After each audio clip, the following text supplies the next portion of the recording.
Hello बच्चों, तो वैद्युत आवेश और क्षेत्र का लेक्चर नंबर 8 और आज हम लेक्चर नंबर 8 में पढ़ेंगे वैद्युत फ्लक्स के बारे में। ठीक है, तो हेडिंग लगा लेते हैं कि वैद्युत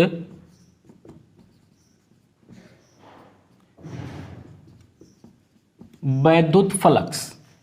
इसको वैद्युत फ्लक्स को रिप्रेजेंट किया जाता है फाई ई से। वैद्युत फ्लक्स को रिप्रेजेंट करेंगे फाई ई से। ठीक है, अच्छा, वैद्युत फ्लक्स को समझने से पहले हमें एक चीज और पढ़नी पड़ेगी, वो है हमारा क्षेत्रफल सदिश।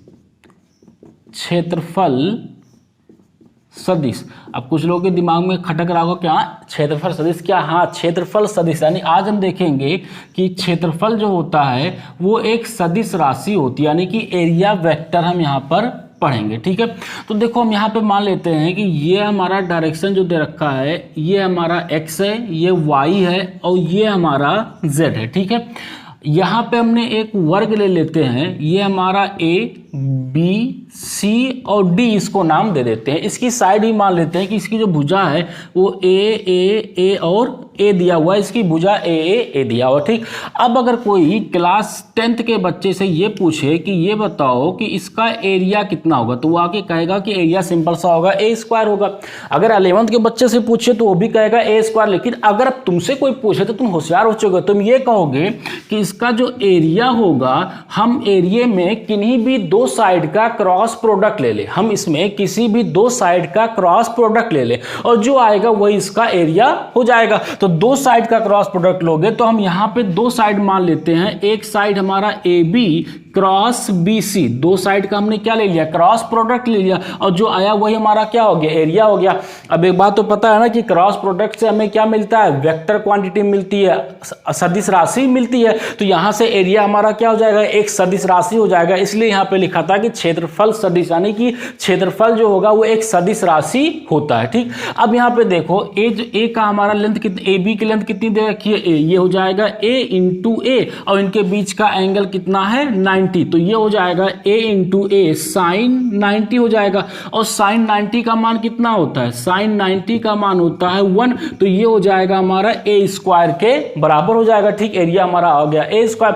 अब हम कह रहे हैं कि हमारा जो एरिया है यानी कि क्षेत्रफल जो है वो एक सदिश राशि है। अगर ये सदिश राशि है तो इसकी कोई दिशा भी होगी, तो इसकी दिशा भी आसानी से हम निकाल सकते हैं, क्योंकि हम जानते हैं कि जो क्रॉस प्रोडक्ट की दिशा होती है वो दोनों वेक्टर के लंबवत होती है। जैसे अगर मैं यहां पे निकालूं, अगर मान लो रिजल्टेंट आर आ रहा है ए क्रॉस बी वेक्टर का रिजल्टेंट आर आ रहा है, तो इसकी जो दिशा होगी, ये दिशा जो होगी वेक्टर ए और वेक्टर बी के द्वारा, ये सदिश ए और सदिश बी के द्वारा बने ए और बी के द्वारा बने समतल के या बने पृष्ठ के लंबवत होगी, ए और बी के द्वारा बने पृष्ठ की लंबवत होगी। यानी कि आर की जो दिशा होती है वो ए क्रॉस बी, ए और बी के द्वारा जो पृष्ठ बनता है उस पृष्ठ के लंबवत होती है। तो देखो यहाँ पे पृष्ठ कौन सा बन रहा है, एक्स और वाई के द्वारा पृष्ठ बन रहा है। यहाँ पे हमारा जो प्लेन बन रहा है वो किस में बन रहा है, एक्स और वाई में बन रहा है। तो अब जो इसका जो एरिया वेक्टर होगा वो किस दिशा में होगा, जेड डायरेक्शन में होगा। यानी कि या तो ये बाहर की तरफ होगा इस तरीके से, या फिर ये किधर होगा, अंदर की तरफ होगा, क्योंकि एक्स वाई प्लेन में है ना। तो एक्स वाई प्लेन के लंबवत यानी परपेंडिकुलर में कौन सा आएगा, जेड ही तो आएगा। और इसको हम किससे रिप्रेजेंट करते हैं, यहां पे लिख देंगे के कैप, और या फिर इसी को लिख सकते हैं, ये हो जाएगा ए स्क्वायर माइनस के कैप के बराबर। अब ये के कैप क्या है, तो पता है ना के कैप क्या है, के कैप हमारा है जेड डायरेक्शन का यूनिट वेक्टर है, एकांक सदिश है। हमने एक बार एक लेक्चर में आगे बताया है कि हमारा जो एकांक सदिश का काम ही होता है केवल और केवल दिशा बताना, सिर्फ दिशा बताने के काम ही करता है एकांक सदिश। अब यहां पे चूंकि जेड डायरेक्शन में इसकी जो दिशा आ रही है वो जेड डायरेक्शन में आ रहा है, तो जेड डायरेक्शन के एकांक सदिश को हम किससे रिप्रेजेंट करते हैं, के कैप से। तो इसको हम यहां पे क्या लिख दिया, के कैप लिख दिया। अब देखो ये के कैप जो होगा हमने प्लस और माइनस दोनों में लिखा है, क्योंकि ये बाहर की तरफ भी दिशा हो सकती है इसकी, और इसकी दिशा क्या हो सकती है, अंदर की तरफ भी हो सकती है, दोनों इसकी दिशा हो सकती है। इसलिए हमारा दोनों यहाँ पे ट्रू है, जो आप लिख दो सही हो जाएगा। ठीक है, तो यहां से हम लिख सकते हैं कि हमारा क्षेत्रफल सदिश की जो दिशा होती है कि क्षेत्रफल सदिश की दिशा समतल पृष्ठ के समतल पृष्ठ के लंबवत होगी, समतल पृष्ठ के लंबवत होगी। ठीक, यानी कि समतल पृष्ठ के लंबवत होगी क्षेत्रफल सदिश की दिशा। अब इस चीज को ध्यान रखना कि क्षेत्रफल सदिश की दिशा होती है वो समतल के कैसे होती है, लंबवत होती है। ठीक है, चलिए नोट कर लीजिए इतना। ठीक है, इतनी बात क्लियर है। तो यहां से हमें क्या पता चला, एक नई चीज पता चली है कि क्षेत्रफल जो होता है वो एक सदिश राशि होती है और उसकी जो दिशा होती है वो पृष्ठ के अभिलंबवत होता है। ठीक है, क्षेत्रफल कैसा होता है, एक सदिश राशि होती है। तो अब जरा एक दो क्वेश्चन करो, अगर समझ में आया होगा तो क्वेश्चन आसानी से हो जाएगा। यहां पे हम मान लेते हैं कि क्वेश्चन दिया है ये x है, ये y है और इधर हमारा z है। ठीक है, यहां पे इस तरीके से दे रखा है, ये लेंथ L और ये B दे रखा है।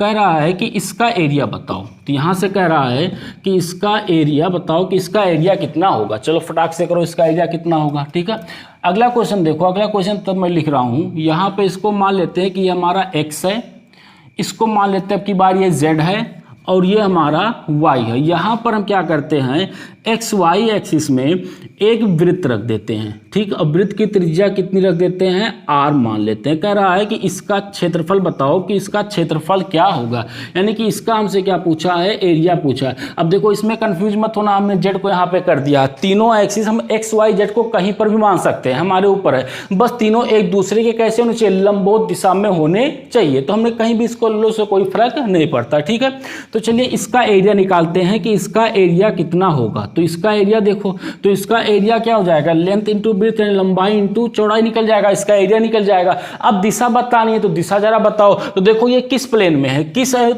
पृष्ठ में है, किस समतल में है, एक्स जेड समतल में है, एक्स जेड पृष्ठ में है। तो इसके लंबवत कौन सा आएगा, वाई एक्सिस, तो इसके लंबवत होगा। ये ऐसे वाई एक्सिस ऊपर की तरफ निकलेगा तो इसका एरिया वेक्टर या तो इधर हो जाएगा एरिया वेक्टर, या फिर इसका एरिया वेक्टर किधर हो जाएगा, नीचे की तरफ हो जाएगा। तो इसको हम क्या लिख सकते हैं, जब वाई डायरेक्शन में जा रहा है तो इसको कैसे रिप्रेजेंट करेंगे, जे कैप से, या फिर इसको हम ऐसे भी लिख सकते हैं एल इंटू बी माइनस का जे कैप करके लिख सकते हैं। ठीक है, अच्छा इसका एरिया अगर निकालो तो इसका एरिया निकालोगे तो ये बताओ सर्किल का एरिया क्या होता है, वृत्त का एरिया क्या होता है, लेंथ इंटू ब्रेथ। हाँ बहुत अच्छे, इसका एरिया होगा पाई आर स्क्वायर, इसका एरिया हो जाएगा पाई आर स्क्वायर हो जाएगा।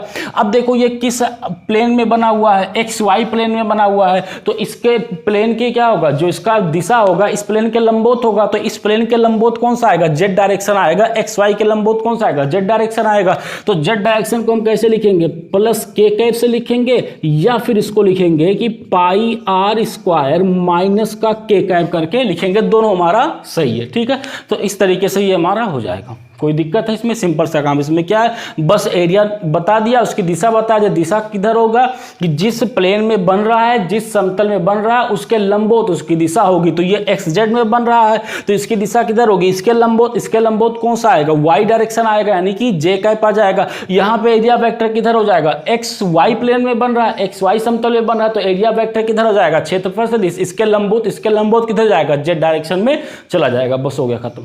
ठीक है, ऐसे क्वेश्चन करना है। चलिए नोट कर लिया।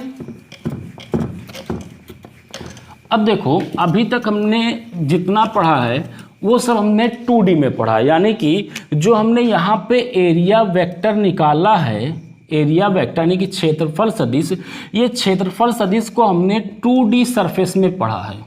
2D सरफेस, 2D सरफेस का मतलब है द्विविमीय समतल में हमने पढ़ा है। अब देखो यहाँ पे एरिया वेक्टर यानी क्षेत्रफल सदिश जब पढ़ेंगे तो जो हम 2D वेक्टर की बात करते हैं तो उस 2D सरफेस को हम बोलते हैं ओपन सरफेस बोलते हैं। इस 2D सरफेस को हम बोलते हैं ओपन सरफेस। ओपन सरफेस का मतलब है खुला पृष्ठ। इसमें यह होता है कि एरिया वेक्टर जो होता है इसका बोथ डायरेक्शन आर करेक्ट होता है। इसका जो होगा बोथ डायरेक्शन आर करेक्ट, दोनों दिशाएं जो होंगी वो क्या होंगी, करेक्ट होंगी। अगर हम 2D की बात करें, जैसे यहाँ पे देखो हमने एक बार आयत लिया था तो वहाँ पे आयत क्या होता है, 2D होता है, तो हमने ऊपर नीचे दोनों गए थे। जब हमने सर्किल लिया था तो सर्किल भी क्या होता है, यानी वृत्त जो होगा वो भी कैसा था, 2D में होता है। तो जो एरिया वेक्टर लिया हमने उसको दोनों दिशाओं में लिया था, प्लस और माइनस दोनों में लिया था, तो इसीलिए इसको हम ओपन सर्फेस यानी कि खुला पृष्ठ भी बोलते हैं। खुला पृष्ठ इसलिए बोलते हैं क्योंकि इसकी दोनों दिशाओं में हम ले सकते हैं, दोनों दिशा हमारी सही होती है, ठीक है। लेकिन जब हम 3D में आते हैं, यानी 3D सरफेस की हम बात करें, 3D सरफेस की बात करें, तो 3D सरफेस को हम बोलते हैं क्लोज्ड सरफेस बोलते हैं। इसको हम बोलते हैं क्लोज्ड सरफेस। 3D सरफेस को बोलते हैं क्लोज्ड सरफेस बोलते हैं। क्लोज सरफेस इसलिए बोलते हैं क्योंकि इसमें हम दोनों दिशा नहीं लेते हैं, हम एरिया वेक्टर का केवल एक ही दिशा लेते हैं। और कौन सी दिशा लेते हैं कि क्षेत्रफल सदिश की दिशा, यहां पे लिख लो कि क्षेत्रफल सदिश की दिशा, क्षेत्रफल सदिश की दिशा, क्षेत्रफल सदिश की दिशा, क्षेत्रफल सदिश की दिशा पृष्ठ के लंबवत,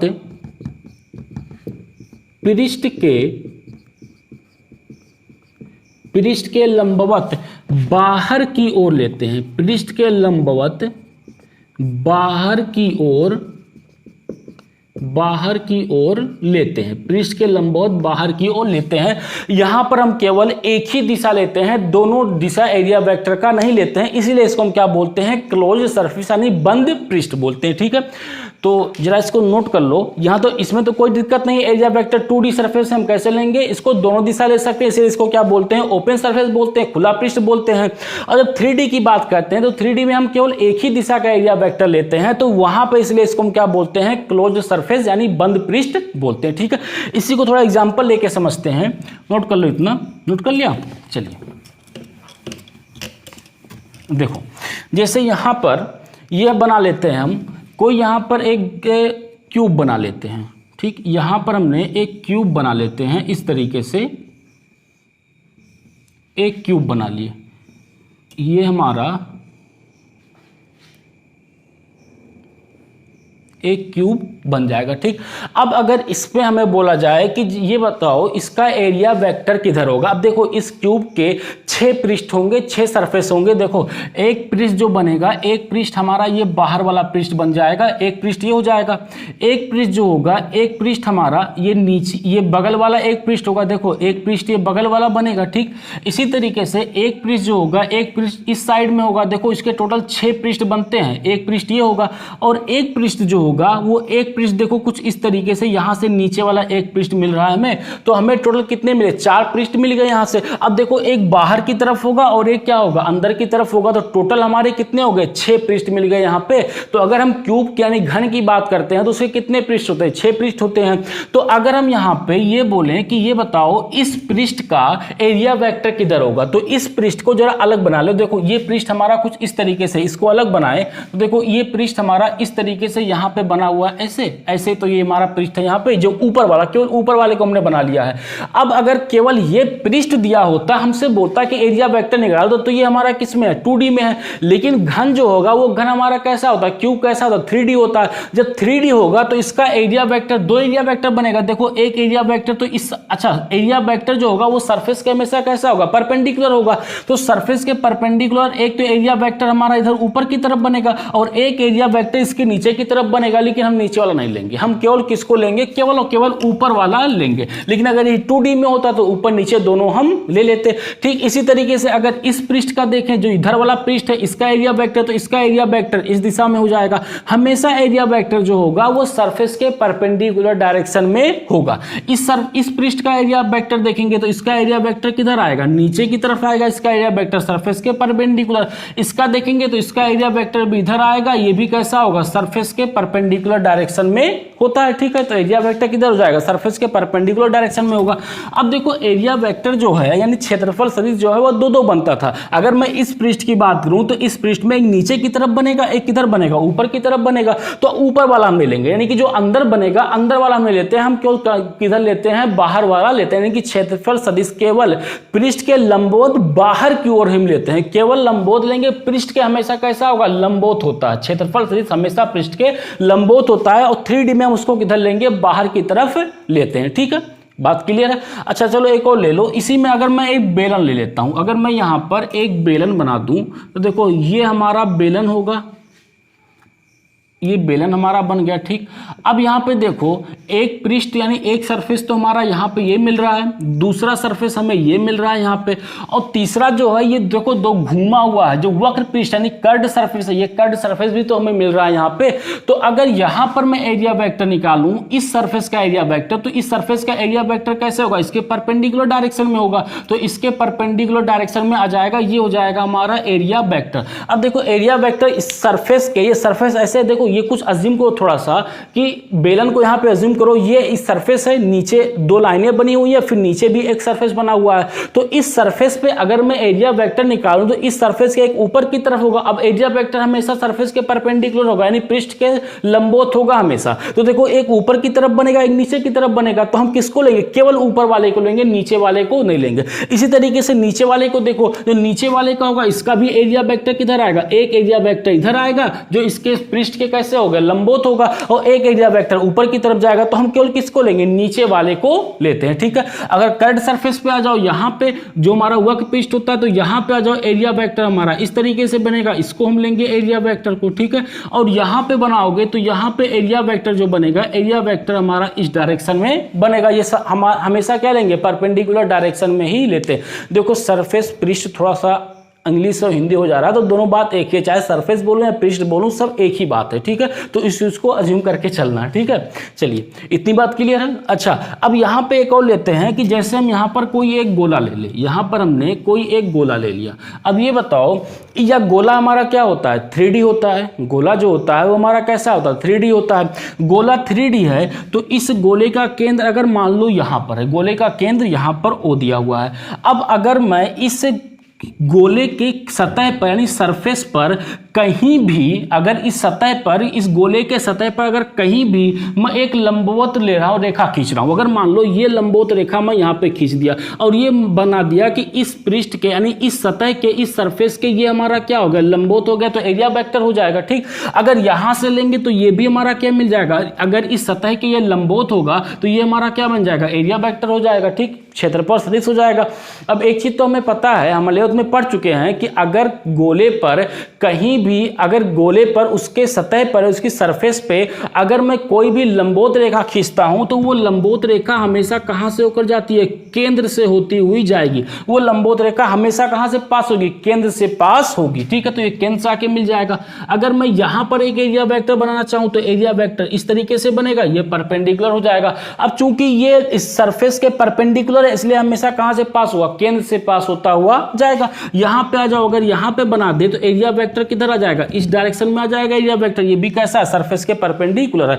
कहीं भी बना लो, अगर सरफेस के यानी इस सतह के परपेंडिकुलर डायरेक्शन में तुम बनाओगे तो हमेशा वो कहां से पास होगा, सेंटर से ही पास होगा, हमेशा हमेशा वो सेंटर से ही पास होगा। ठीक है, तो ये हमारा था एरिया वेक्टर के बारे में कि किस तरीके से हम एरिया वेक्टर को बनाते हैं। तो सिंपल सी कहानी याद रखनी है कि अगर 2D होगा तो 2D में हमारा जो एरिया वेक्टर होगा वो दोनों हो सकता है, ऊपर नीचे दोनों दिशाओं में। लेकिन अगर 3D होगा तो 3D में हम एरिया वेक्टर को केवल और केवल बाहर वाला एरिया वेक्टर ही लेंगे जो सतह के कैसा होगा, लंबवत दिशा में लिया जाएगा। हमेशा सतह के कैसा बनेगा, लंबवत दिशा में बनेगा। ठीक है, चलिए नोट कर लीजिए, इतना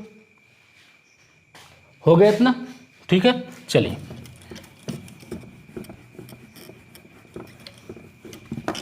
अब देखते हैं इसके बाद कि वैद्युत फ्लक्स। अब यहाँ पे एरिया वेक्टर हो गया, अब हम वैद्युत फ्लक्स आसानी से समझ लेंगे। ठीक है, तो देखो वैद्युत फ्लक्स को हम रिप्रेजेंट करेंगे फाई ई से। फाई ई से वैद्युत फ्लक्स को रिप्रेजेंट किया जाता है। ठीक है, अगर इसकी परिभाषा की बात की जाए तो इसकी परिभाषा होती है कि किसी समतल पृष्ठ के, लिख लो इसकी परिभाषा फिर आगे बात करते हैं, कि किसी समतल पृष्ठ के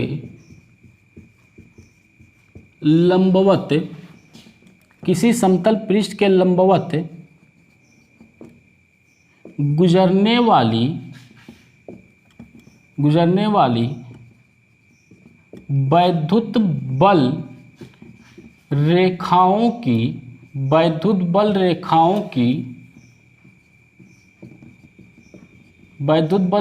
की संख्या को वैद्युत फ्लक्स कहते हैं, कि संख्या को वैद्युत फ्लक्स कहते हैं। वैद्युत फ्लक्स कहते हैं। ठीक, वैद्युत फ्लक्स कहते हैं। कह रहा है कि किसी समतल पृष्ठ के लंबवत गुजरने वाली वैद्युत बल रेखाओं की संख्या को क्या कहते हैं? वैद्युत फ्लक्स कहते हैं। ठीक है, अब इसको जरा फील लेते हैं कि ये हमारा है क्या। ठीक, देखो हम एक पृष्ठ बना लेते हैं यहाँ पे, एक हम यहाँ पे पृष्ठ बना लें, ये हमने यहाँ पे एक पृष्ठ बना लिया। ठीक, ये पृष्ठ बना लिया। अब हमसे देखो क्वेश्चन में क्या कह रहा है कि किसी समतल पृष्ठ के लंबवत गुजरने वाली वैद्युत बल रेखाओं की संख्या को वैद्युत फ्लक्स कहते हैं।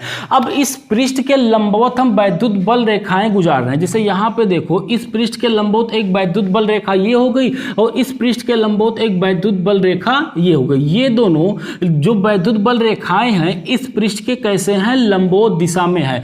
जितनी वैद्युत बल रेखाएं पृष्ठ के लंबवत दिशा में गुजरेंगी वही हमारा क्या हो जाएगा? फाई हो जाएगा, यानी कि वैद्युत फ्लक्स हो जाएगा। तो यहां से अगर फाई का मान लिखना चाहें, यानी कि वैद्युत फ्लक्स कितना होगा, तो वैद्युत फ्लक्स कितना हो जाएगा? 2 हो जाएगा, क्योंकि यहां पे कितनी वैद्युत बल रेखाएं गुजर रही है? 2 वैद्युत बल रेखाएं यहां से इस पृष्ठ से गुजर रही हैं। ठीक है, अब इसी पृष्ठ को हम सेम रखते हैं, सेम पृष्ठ हम यहां पर रखते हैं, पृष्ठ में कोई बदलाव नहीं करते हैं, पृष्ठ को सेम रखते हैं। बस यहाँ पे जो हमारा इलेक्ट्रिक फील्ड है यानी वैद्युत बल रेखा है, इसको थोड़ा सा स्ट्रांग कर देते हैं, यानी कि हम ई को वैद्युत क्षेत्र को बढ़ा देते हैं। यानी वैद्युत क्षेत्र को जब हम बढ़ाएंगे तो वैद्युत बल रेखाओं का घनत्व क्या हो जाएगा? बढ़ जाएगा। यानी कि यहाँ से जो हमारा वैद्युत बल रेखाओं का घनत्व जो होगा, वैद्युत बल रेखाओं का घनत्व, वैद्युत बल रेखाओं का घनत्व क्या हो जाएगा? बढ़ जाएगा। देखो अभी भी हमारा जो पृष्ठ है वही सेमी पृष्ठ है, बस हमने क्या कर दिया है?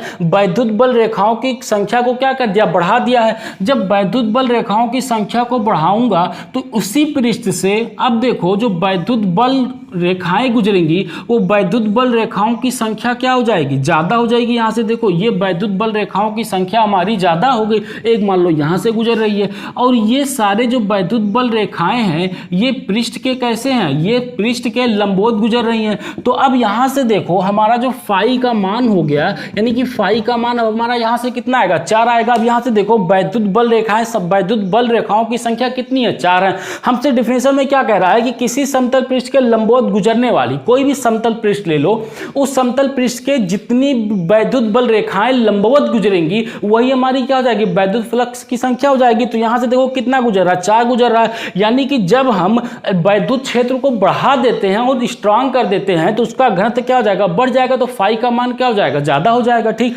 अच्छा अब एक काम करते हैं कि सेम रहने देते हैं इसी को, बस अब की बार एरिया को थोड़ा सा बढ़ा देते हैं। अब की बार क्या करते हैं? एरिया को थोड़ा सा बढ़ा देते हैं। जब हम एरिया को बढ़ाएंगे तो जो वैद्युत बल रेखाएं यहां से ऊपर से गुजर रही थी, ये वैद्युत बल रेखाएं भी क्या आ जाएंगी? इसी के अंदर में आ जाएंगी। देखो ये वैद्युत बल रेखाएं भी इसी के अंदर में आ जाएंगी। ये वैद्युत बल रेखाएं जो होंगी वो भी इसी के अंदर में आ जाएंगी। इस तरीके से देखो यहां से इस तरीके से बन जाएगा।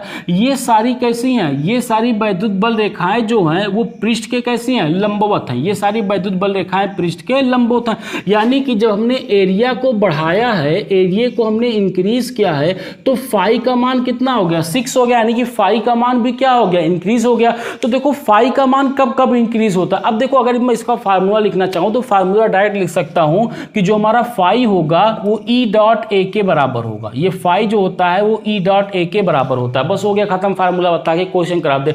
लेकिन थोड़ा सा फील आ जाए यार, हम कर क्या रहे हैं? हम कर क्या रहे हैं कि कह रहा है कि किसी भी समतल पृष्ठ से जितनी वैद्युत बल रेखाएं गुजरेंगी, यानी जो वैद्युत बल रेखाएं पृष्ठ के लंबवत गुजरेंगी वही हमारा क्या होगा? फाई का मान होगा। तो जब देखो हमने एक पृष्ठ लिया, उससे वैद्युत बल रेखाओं को हमने गुजारा, तो यहाँ फाई का मान हमारा 2 आया।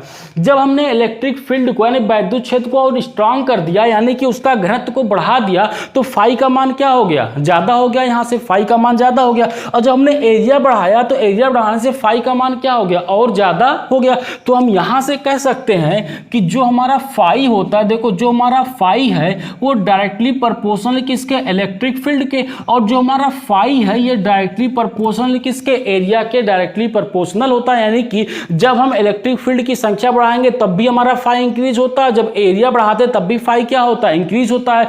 अच्छा इसको मिटा दूं यहाँ से, ये तो सिर्फ फील लेने वाली बात थी यार, इसमें कुछ था, नोट करना चाहो तो नोट कर लो, कोई दिक्कत नहीं है, ठीक है। तो देखो यहाँ से अब अगर मैं ई फाई का मान निकालना चाहूँ तो देखो फाई का मान हमारा कितना आएगा, यहाँ से हमारा फाई बराबर हो जाएगा, ये हो जाएगा ई डॉट ए के बराबर निकल जाएगा, फाई का जो मान हो जाएगा वो ई डॉट ए के बराबर आ जाएगा, ठीक है। अच्छा अब एक काम करते हैं कि यहीं पर हमने एक एरिया हम फिर से यहाँ से बना लेते हैं, एक यहाँ पे एक पृष्ठ बनाते हैं इस तरीके से, ये हमने एक पृष्ठ यहाँ पे बना लिया, ठीक, ये पृष्ठ बना लिया यहाँ पे, ठीक है। अब एक काम करते हैं, अगर इस पृष्ठ का मैं एरिया वेक्टर निकालूं कि इस पृष्ठ का एरिया वेक्टर कितना होगा, अगर इस पृष्ठ का एरिया वेक्टर निकालूं तो इसका एरिया वेक्टर किधर होगा, इस पृष्ठ के लंबवत दिशा में इधर जाएगा, ये इसका क्या हो जाएगा, एरिया वेक्टर हो जाएगा। अब की बार हम क्या करते हैं कि जो हमारा वैद्युत क्षेत्र था उस वैद्युत क्षेत्र को मैं इसके लंबवत ना ले जाकर इस वैद्युत क्षेत्र को यहां से कुछ एंगल थीटा पर, ये हमारा वैद्युत क्षेत्र निकल रहा है जो एरिया वेक्टर से थीटा एंगल बना रहा है। अब की बार हमने क्या कर दिया, इसको किसी एंगल थीटा पे निकाल दिया। वैद्युत क्षेत्र को अभी क्या करते थे, इस पृष्ठ के लंबवत ले जाते थे, अब की बार हमने वैद्युत क्षेत्र को लंबवत ना ले जाकर किसी एंगल पे ले गए जो एरिया वेक्टर से कितना एंगल बना रहा है, थीटा एंगल यहां पर बना रहा है। तो अब जरा ये बताओ कि क्या ये वैद्युत क्षेत्र जो है, ये वैद्युत क्षेत्र फ्लक्स दे पाएगा, ये तो फ्लक्स देगा नहीं, क्योंकि फ्लक्स की परिभाषा ही क्या है कि समतल पृष्ठ के लंबवत गुजरने वाली, देखो समतल पृष्ठ के लंबवत गुजरने वाली वैद्युत बल रेखाओं की संख्या को, तो ये लंबवत तो गुजर नहीं रही है। तो हम क्या करेंगे, इसका दो कंपोनेंट बनाते हैं, इसके हम दो कंपोनेंट बनाते हैं। तो देखो इसका दो कंपोनेंट होगा, एक कंपोनेंट हमारा इस डायरेक्शन में आ जाएगा, ये होगा हमारा ई कॉस थीटा होगा, और एक कंपोनेंट होगा हमारा इस डायरेक्शन में आएगा, ये हो जाएगा हमारा ई साइन थीटा के बराबर हो जाएगा। अब जरा तुम बताओ कि किसकी वजह से वैद्युत फ्लक्स बनेगा, ई कॉस थीटा की वजह से फ्लक्स बनेगा या फिर ई साइन थीटा की वजह से फ्लक्स बनेगा। फ्लक्स किसकी वजह से बनेगा, फ्लक्स हमारा ई कॉस थीटा की वजह से बनेगा। तो यहां से अगर मैं फाई का मान लिखना चाहूं तो फाई बराबर हो जाएगा ई ए कॉस थीटा के बराबर, यहां से फाई का मान हमारा कितना आ गया, ई ए कॉस थीटा के बराबर आ गया। अच्छा यहां से भी निकाल सकते हो, E dot A dot B को लिखना तो आता है ना, तो यहां से फाई बराबर क्या लिख दो, ई ए कॉस थीटा, ये चीज तुम्हें आती है अच्छी से, ठीक है। देखो ई ए कॉस थीटा के बराबर हो जाएगा, ठीक। अच्छा यहां से देखो वापस आते हैं यहीं पे कि हमारा फ्लक्स किसकी वजह से बनेगा, हमने कहा ई कॉस थीटा की वजह से बनेगा। ऐसा हमने क्यों कहा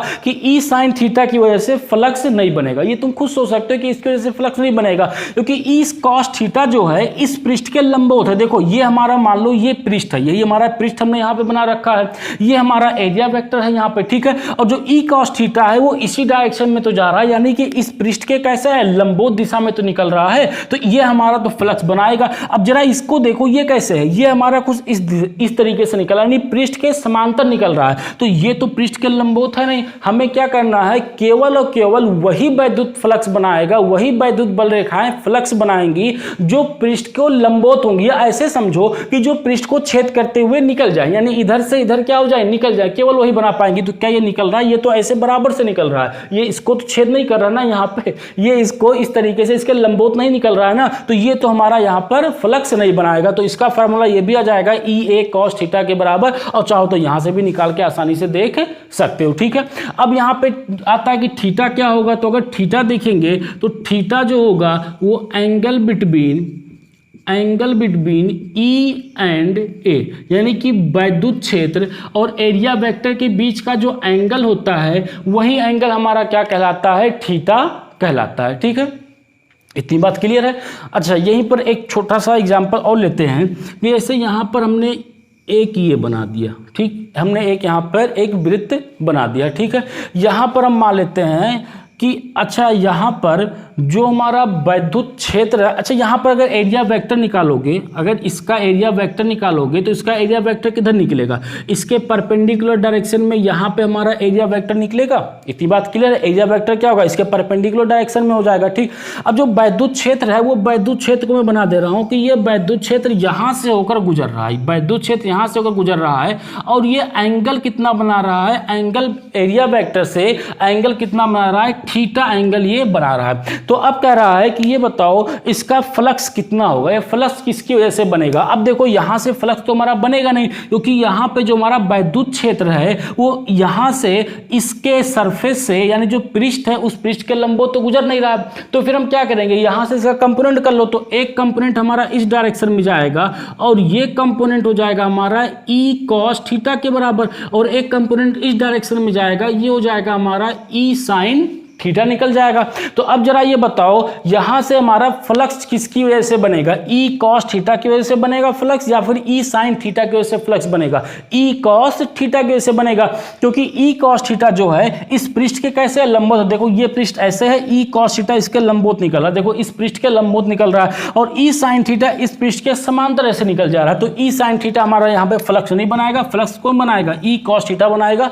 तो फिर गुणा कर दोगे तो ई ए कॉस थीटा के बराबर हमारा फार्मूला निकल के आ जाएगा, फाई के बराबर हो जाएगा। ठीक है, तो यहां पे समझ में आया क्या हमारा फ्लक्स कब बनाएगा। तो सिंपल सी एक कहानी याद रखो कि अगर कभी भी एरिया वेक्टर और जो हमारा वैद्युत क्षेत्र यानी कि क्षेत्रफल सदिश और वैद्युत क्षेत्र किसी एंगल पे है, तो जो कंपोनेंट, तो हम वहां पे क्या करेंगे, वैद्युत क्षेत्र का कंपोनेंट करेंगे। अब कौन सा कंपोनेंट ले, जो कंपोनेंट एरिया वेक्टर यानी वैद्युत क्षेत्र की दिशा में होगा वही कंपोनेंट हम उठाकर ले लेंगे। सिंपल सा, देखो यहां पे क्या कर रहे हैं, इस कंपोनेंट को ले रहे हैं, ये कंपोनेंट किधर है, एरिया वेक्टर की दिशा में है। यहां पे इस ई कॉस थीटा को ले रहे हैं, इस ई कॉस थीटा को हम क्यों ले रहे हैं, क्योंकि ये हमारा किधर है, एरिया वेक्टर के दिशा में है। तो हम उस कंपोनेंट को लेंगे जो कंपोनेंट एरिया वेक्टर की दिशा में होगा। ठीक है, तो यहां पे नोट कर डाल के लिख लो, एक पॉइंट नोट डाल के यहां पे लिख लो, नोट डाल के कि फाई बराबर ई, अगर हमें निकालना है फाई बराबर ई का वह कंपोनेंट लेना है, लिख लो कि इसका वह कंपोनेंट लेना है जो क्षेत्रफल सदिश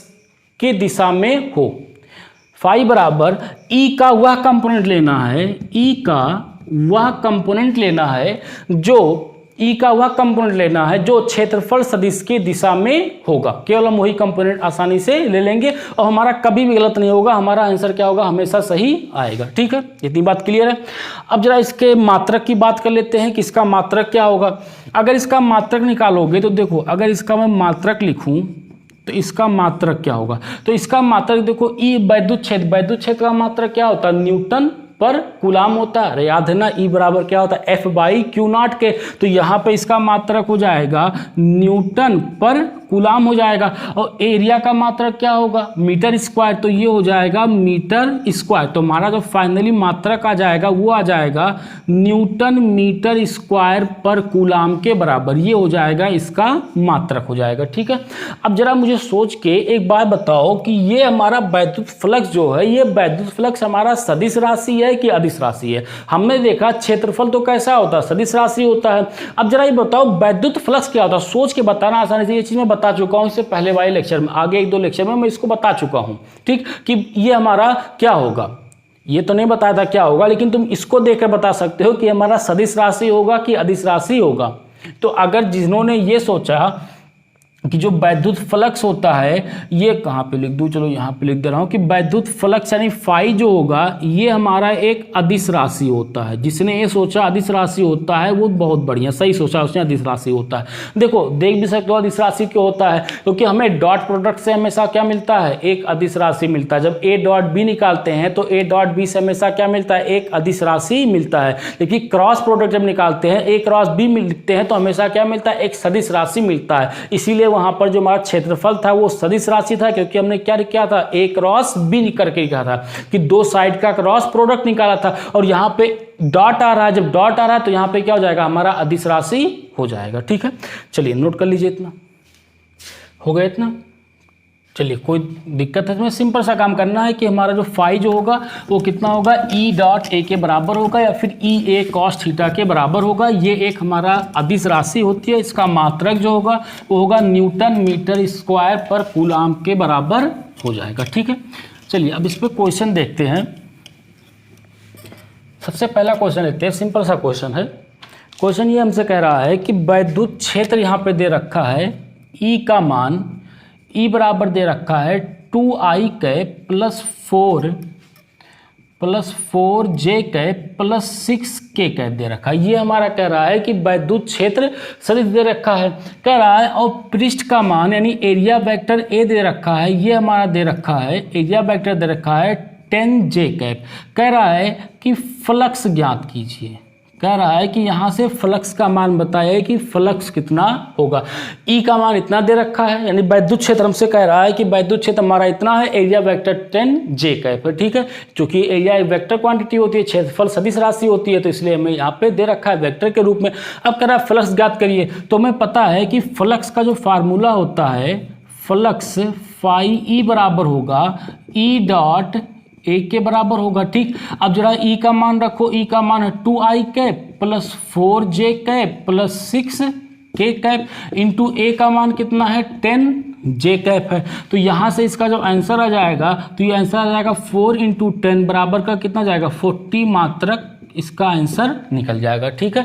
अच्छा 40 मात्रक अच्छा डायरेक्ट लिख दिया यार, जरा देख लो यहाँ पे, ठीक। यहाँ से देखो, अब डॉट प्रोडक्ट तो करना आता है ना, कि अगर डॉट प्रोडक्ट होगा तो कैसे करेंगे। डॉट प्रोडक्ट की कहानी याद है ना, कि i डॉट i या फिर j डॉट j या फिर ये k या फिर इसको k डॉट k जो होता है ये किसके बराबर होता है 1 के बराबर होता है, या फिर i डॉट j इस तरीके से होगा तो ये किसके बराबर होता है 0 के बराबर होता है, i डॉट j रहे या फिर j डॉट k रहे या k डॉट i रहे, तो ये सब हमारा क्या होता है 0 के बराबर होता है। तो यहाँ से इसका डॉट प्रोडक्ट निकालोगे एक बार, इसका किसके साथ होगा 10j के साथ होगा, तो i का j के i डॉट j कितना हो जाएगा 0 मान हो जाएगा। 4j का इसके साथ होगा, तो देखो 4j इसको ऐसे लिख लो 4 इंटू 10 j इंटू j हो जाएगा। और फिर 6k का इसके साथ होगा, तो k इंटू j कितना हो जाएगा 0 मान हो जाएगा। तो यहाँ से i डॉट j का मान कितना होगा 1 हो जाएगा, 40 इंटू 1 हो जाएगा हमारा 40 मात्रक के बराबर इसका आंसर निकल के आ जाएगा, ठीक है। ये वेक्टर की कहानी थी, सिंपल सा क्वेश्चन था, ठीक है। चलिए नोट कर लीजिए, इसको नोट कर लिया, ठीक है। अगला क्वेश्चन देखते हैं। अगला क्वेश्चन हमसे ये कह रहा है, कुछ इस तरीके से है कि एक हमारा पृष्ठ बना दिया है, यहाँ पे ये पृष्ठ बना दिया है, इसकी साइड दे रखा है ए और ए दे रखा है। साइड सारी कितनी दे रखी है ए दे रखी है।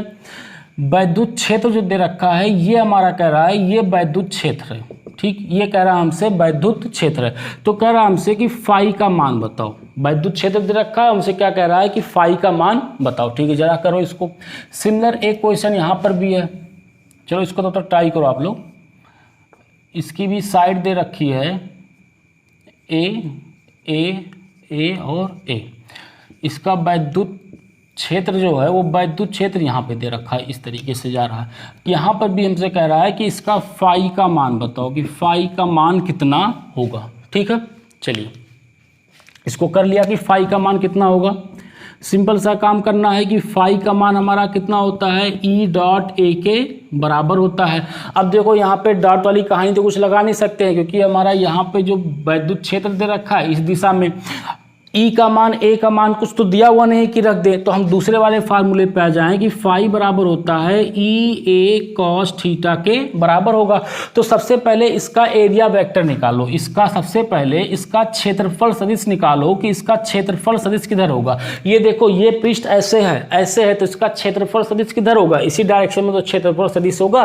तो क्षेत्रफल सदिश जो आएगा इस डायरेक्शन में हमारा क्या हो जाएगा क्षेत्रफल सदिश हो जाएगा, ठीक। तो ई का मान तो ई ही दे रखा है, यानी जो वैद्युत क्षेत्र है वो ई है। क्षेत्रफल एरिया यहां से निकाल सकते हैं, एरिया कितना हो जाएगा ए स्क्वायर हो जाएगा। तो फाई बराबर हमारा आ जाएगा ई, ये हो जाएगा इंटू ए स्क्वायर इंटू कॉस थीटा। अब यहां पे देखो यहां थीटा क्या होता है ई और ए का एंगल होता है बीच का, तो इनके बीच का एंगल कितना 0 डिग्री। देखो ये भी वैद्युत क्षेत्र जो वो भी इसी तरफ जा रहा है और एरिया भी उसी डायरेक्शन में, तो इनके दोनों के बीच का कोण कितना हो जाएगा 0 डिग्री, तो हो जाएगा cos 0। तो फाई का मान हमारा कितना हो जाएगा ई ए स्क्वायर के बराबर हो जाएगा। cos 0 का मान कितना होता है 1 के बराबर होता है। बस सिंपल सा काम यही करना था, ठीक है। यहाँ पे देखते हैं, यहाँ पे अगर फाई का मान फिर वही चीज लगाओ ई ए कॉस थीटा के बराबर। सबसे पहले तो क्या करो इसका क्षेत्रफल सदिश निकाल लो कि इसका क्षेत्रफल सदिश किधर होगा, एरिया वेक्टर किधर होगा। तो देखो इसका एरिया वेक्टर जो होगा इस सरफेस के कैसा होगा, इस पृष्ठ के लंबवत होता है एरिया वेक्टर। तो देखो ये पृष्ठ कुछ ऐसे बना हुआ है, देखो ये पृष्ठ यहाँ पे ऐसे था और ये पृष्ठ हमारा कैसे ऐसे कर दिया है, तो इसका एरिया वेक्टर किधर होगा, बाहर की तरफ तो एरिया वेक्टर आएगा। तो इस दिशा में देखो, इस दिशा में इसका एरिया वेक्टर आ जाएगा। अब जरा यहाँ पे थोड़ा सा सोचो, इसको थोड़ा सा अज्यूम करो कि ये हमारा ऐसे रखा, ये पृष्ठ रखा हुआ है, ये इस दिशा में हमारा क्षेत्रफल या इस दिशा में हमारा वैद्युत क्षेत्र है, इस दिशा में हमारा क्या है, वैद्युत क्षेत्र जा रहा है, ठीक है। और जो हमारा एरिया वेक्टर है इसके कैसे परपेंडिकुलर है, कुछ ऐसे ही बन रहा है। ये देखो, ये हमारा पृष्ठ हो गया, ये हमारा पृष्ठ हो गया, ये हमारा वैद्युत क्षेत्र दे रखा है क्वेश्चन में कि वैद्युत क्षेत्र की दिशा है, और यहाँ पे हमने क्या निकाल लिया, इसके लंबवत हमने एरिया वेक्टर वैद्युत यानी क्षेत्रफल सदिश निकाल लिया। अब देखो इनके दोनों के बीच का एंगल कितना, क्या 90 डिग्री कोण बन रहा, दिख रहा 90 डिग्री, तो थीटा का मान 90 रख दो तो फाई ई बराबर हो जाएगा, यहां से हमारा फाई ई बराबर हो जाएगा, ई का मान तो ई ही दे रखा है, वैद्युत क्षेत्र का मान ई ही दे रखा है, एरिया निकालोगे तो एरिया कितना हो जाएगा ए स्क्वायर, और यहाँ पे आ जाएगा cos 90, थीटा का मान कितना आ रहा है 90 डिग्री आ रहा है, ठीक है। तो यहाँ से फाई ई का मान जो हो जाएगा वो कितना हो जाएगा, 0 के बराबर हो जाएगा, क्योंकि cos 90 का मान कितना होता है, 0 होता है, ठीक है। अच्छा, इसको तुम खुद भी सोच सकते हो, इतना पढ़ने के बाद तो तुम्हें खुद अजीम हो जाना चाहिए, खुद सोच लेना चाहिए कि यहाँ पे फाई का मान 0 होगा। देखो कैसे होगा फाई का मान 0, हमने जब वैद्युत फ्लक्स की परिभाषा क्या बताई थी कि समतल पृष्ठ से लंबवत गुजरने वाली वैद्युत बल रेखाओं की संख्या को वैद्युत फ्लक्स कहते हैं, ठीक है। समतल पृष्ठ के लंबवत गुजरनी चाहिए। तो ये बताओ कि यहाँ से ये हमारा पृष्ठ है, ठीक, ये हमारा पृष्ठ है, और जो वैद्युत क्षेत्र है या वैद्युत बल रेखाएं वो कैसे गुजर रही है, देखो ऐसे गुजर रही है, ये वैद्युत बल रेखाएं गुजर रही है। तो क्या ये इसके लंबवत, ये पृष्ठ के लंबवत है, ये तो पृष्ठ के समांतर है, जब पृष्ठ के समांतर है तो यहाँ पे फाई का मान कितना आएगा, 0 आएगा, डायरेक्ट लिख सकते हो। और यहाँ पे देखो ये ऐसे है और वैद्युत क्षेत्र कैसे है, वैद्युत क्षेत्र ऐसे है, तो यहाँ से फाई का मान कुछ ना कुछ आना चाहिए, फाई का मान कितना होगा, ई ए स्क्वायर के बराबर हो गया, ठीक।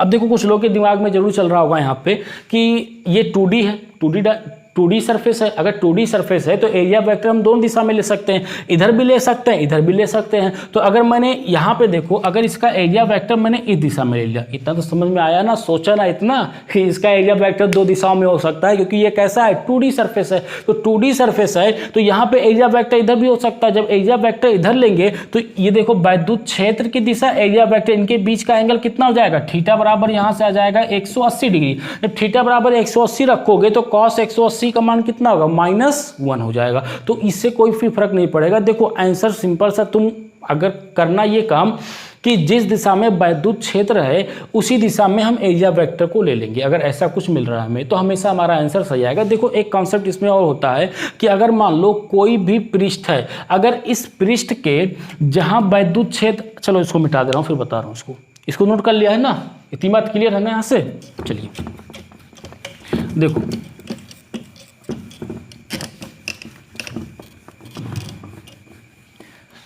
देखो यहाँ पे जैसे अगर मान लो कि ये कोई हमारा एक पृष्ठ है, ठीक, यहाँ पे ये कोई हमारा एक पृष्ठ है, यहाँ से वैद्युत बल रेखाएं जो हैं वो इस तरीके से निकल रही हैं, वैद्युत बल रेखाएं जो हैं वो वैद्युत बल रेखाएं इस तरीके से निकल रही है, यहाँ से वैद्युत बल रेखाएं इस तरीके से निकल रही हैं, ठीक। तो यहाँ पे अगर फाई का मान निकालोगे तो फाई का मान जो होगा वो माइनस का ई ए होता है, और जब यहाँ पर फाई का मान निकालोगे तो फाई का मान होगा प्लस का ई ए। फाई का मान जो होता है ये हमारा प्लस का ई ए होता है, यानी कि जब वैद्युत बल रेखाएं पृष्ठ के अंदर गुजरती हैं, पृष्ठ के अंदर जाती हैं, यानी कि जो हमारी जो वैद्युत बल रेखाएं पृष्ठ के अंदर जाती हैं तो उस टाइम हमारा फाई का मान माइनस में हो जाता है, और जो निर्गत होती हैं यानी कि जो किरणें वैद्युत या जो किरणें पृष्ठ से निकलती हैं, जब निकलते समय फाई का मान लोगे तो फाई का मान किस में होता है, प्लस में होता है। तो इसीलिए वहाँ पे माइनस और प्लस का उतना दिक्कत नहीं होता है, बस सिंपल तुम प्लस वाला डायरेक्शन हमेशा ले लेना, आंसर तुम्हारा कभी भी गलत नहीं होगा, ठीक है। तो यहाँ पे फाई का मान माइनस लेते हैं और यहाँ पे फाई का मान क्या लेते हैं, प्लस में लेते हैं, ये नियम बना दिया है, ठीक है। चलिए फिजिक्स है यार, बहुत सारी मनगढ़ंत कहानियाँ चलेंगी यहाँ पे, ठीक है। अच्छा अब देखो यहाँ पे एक इंटरेस्टिंग चीज़ कि जो तुम अभी तक पढ़ रहे थे कि हमारा जो फाई बराबर होता है ई ए कॉस थीटा, ये फार्मूला हर जगह वैलिड नहीं है, हाँ, ये फार्मूला हर जगह वैलिड नहीं है। ये फार्मूला वहीं पर वैलिड है जहां पे वैद्युत क्षेत्र एक समान हो या फिर वैद्युत क्षेत्र अचर हो, यानी कि कांस्टेंट हो। तो वहां पे लिख लो, ये फार्मूला तभी वैलिड है जब वैद्युत क्षेत्र एक समान हो, पूरे पृष्ठ पर वैद्युत क्षेत्र एक समान हो या कांस्टेंट हो, तभी ये फार्मूला वैलिड होगा, नहीं तो ये फार्मूला हमारा वैलिड नहीं होता है। जैसे यहां पर देखो, अगर मैं एक यहां पे इस तरीके से ले लेता हूं, एक पृष्ठ हमने यहां पर इस तरीके से ले लिया, इसको हम बोल देते हैं कि ये हमारा अनियमित पृष्ठ है।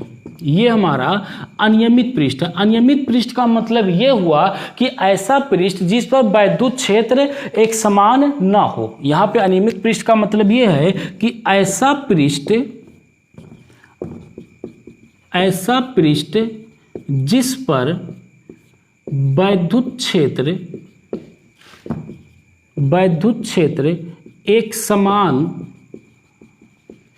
समान या फिर अचर ना हो। वैद्युत क्षेत्र जो हो वो एक समान या फिर अचर ना हो, तो ऐसे पृष्ठ को हम क्या बोलते हैं? अनियमित पृष्ठ बोलते हैं। ठीक है, इसको जरा फिर से बना लेते हैं ढंग से, थोड़ा सा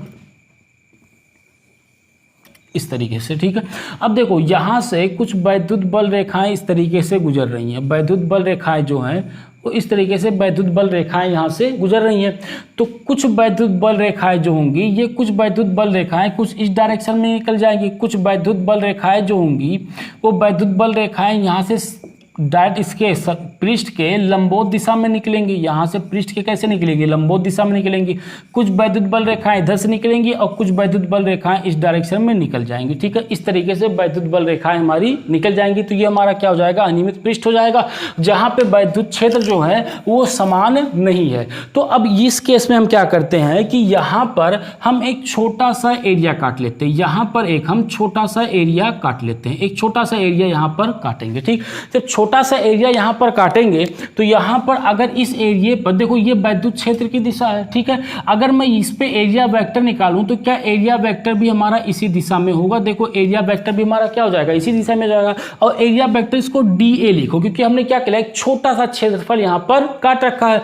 तो अगर मैं यहां पे d phi e लिखूं तो d phi e जो होगा EDA के बराबर होगा। यहां पे d phi e जो होगा, ये छोटा सा एरिया है ना, छोटा सा एरिया जब काटूंगा तो वहां से हमें क्या मिलेगा? छोटा सा ही तो फ्लक्स मिलेगा, इतना सा फ्लक्स मिलेगा। तो यहां से क्या हो जाएगा? EDA के बराबर निकल जाएगा। ठीक, अब हम एक काम करते हैं कि जो हमारा एरिया वेक्टर था, एरिया वेक्टर से वैद्युत क्षेत्र जो है वो किसी एंगल थीटा पे अगर निकले। अभी तक क्या था कि एरिया वेक्टर यानी कि क्षेत्रफल सदिश और वैद्युत क्षेत्र की दिशा एक ही थी। अब हम क्या कर रहे हैं कि वैद्युत क्षेत्र और एरिया वेक्टर की दिशा को क्या कर रहे हैं? अलग अलग कर दे रहे हैं और ये मान रहे हैं कि यह एंगल कितना है? थीटा एंगल बना रहा है। तो अब ये तो हमारा फ्लक्स बनाएगा नहीं। अब ये फ्लक्स नहीं बनाएगा तो इसका दो कंपोनेंट निकालेंगे। तो एक कंपोनेंट हमारा इस डायरेक्शन में आएगा, वो हो जाएगा E cos थीटा, और एक कंपोनेंट हमारा इस डायरेक्शन में हो जाएगा, ये कंपोनेंट हमारा हो जाएगा E sin थीटा के बराबर आ जाएगा। ठीक है, अब देखो क्या ये कंपोनेंट हमारा बनाएगा वैद्युत फ्लक्स? ये तो फ्लक्स बनाएगा नहीं। फ्लक्स कौन सा बनाएगा? केवल E cos थीटा बनाएगा। तो यहां से हमारा d phi e निकल के आ जाएगा EDA cos थीटा के बराबर आ जाएगा। हमने अभी केवल एक छोटा सा क्षेत्रफल काटा था, उस छोटे से क्षेत्रफल का हमने d phi निकाला। इसको हम ऐसे भी लिख सकते हैं कि ये हमारा d phi e जो होगा, d phi e ये हो जाएगा E डॉट DA के बराबर। इसको हम ऐसे भी लिख सकते हैं कि ये जो होगा हमारा E डॉट DA के बराबर होगा। ठीक है, इतनी बात क्लियर है यहां तक? चलिए अब देखो यहां पर वैद्युत क्षेत्र जब एक समान नहीं है या कांस्टेंट नहीं है, तो इसी तरीके से हम पूरे सरफेस पे यहां पर भी एक छोटा सा एरिया काटेंगे, यहां पर भी एक छोटा सा एरिया, यहां पर भी एक छोटा सा एरिया, यहां पर भी एक छोटा सा एरिया। इधर आ जाओ, हर जगह क्या करेंगे? एक छोटा छोटा एरिया हम काटते जाएंगे और सबका d phi e निकालते चले जाएंगे और सबका d phi क्या कर देंगे? जोड़ देंगे। फाइनली जब सबका d phi जोड़ेंगे, यानी कि जो संपूर्ण पृष्ठ से वैद्युत फ्लक्स अगर हमें ज्ञात करना है, यहां पे लिख लो कि संपूर्ण पृष्ठ से वैद्युत फ्लक्स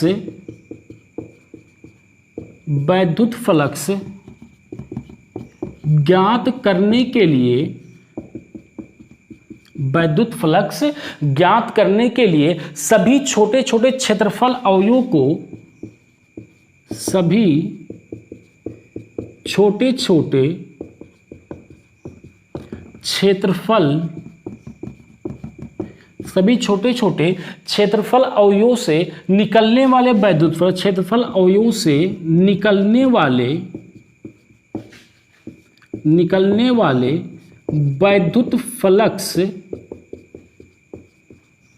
वैद्युत फ्लक्स को जोड़ देंगे। अब जो आ जाएगा वही हमारा क्या हो जाएगा, फाई का मान निकल जाएगा। अब देखो अगर ऐसा मिल रहा है फिजिक्स में तो हम डायरेक्ट इसको जोड़ते नहीं है यार, इसे छोटे छोटे एरिया काटते जाओगे तो बहुत सारे एरिया हो जाएगा। तो हम क्या करते हैं कि इसको इंटीग्रेट कर देते हैं। जब इसको इंटीग्रेट करेंगे तो देखो D phi integration D phi E का इंटीग्रेट कर दो। जब इसको इंटीग्रेट करोगे तो ये हमारा क्या हो जाएगा, integration E D A cos theta के बराबर आ जाएगा। और यहाँ पे एस लिख लो, यानी कि पूरे सरफेस को हम क्या कर रहे हैं, इंटीग्रेट कर दे रहे हैं। तो यहां से हमारा ये फार्मूला निकल के आ जाएगा, यहां से डी फाई जब जोड़ते जाओगे तो यहां से हो जाएगा फाई ई के बराबर। देखो इंटीग्रेशन का मतलब होता है समेशन, यानी इंटीग्रेशन का मतलब होता है जोड़ना। जब हमें कोई ऐसी एरिया या ऐसा आकृति मिल जाती है जिसका क्षेत्रफल हमें नहीं पता होता है या जिसका हमें क्षेत्रफल नहीं पता होता है, तो उस टाइम पे हम क्या करते हैं, इंटीग्रेशन का इस्तेमाल करते हैं। तो फिजिक्स में पूरे याद रखो कि कहीं भी अगर हमें छोटे छोटे एरिया को काटना है फिर उसको जोड़ना है तो उसको हम क्या करेंगे, एक एरिया निकालेंगे छोटा सा, उसके बाद उसको क्या करेंगे, इंटीग्रेट कर देते हैं। ठीक है, तो यहां से इसको इंटीग्रेट करोगे तो ये बन जाएगा इंटीग्रेशन ई डॉट, इसको ई डॉट डी ए के बराबर लिख सकते हैं। देखो और ये फार्मूला जो होता है, ये फार्मूला हमारा ऑलवेज ट्रू होता है, ये हमारा फार्मूला ऑलवेज ट्रू होता है। अब एक चीज और ध्यान रखना कि कहीं भी अगर इंटीग्रेशन वाला फार्मूला आ रहा है तो इंटीग्रेशन वाला फार्मूला हमेशा सही होता है।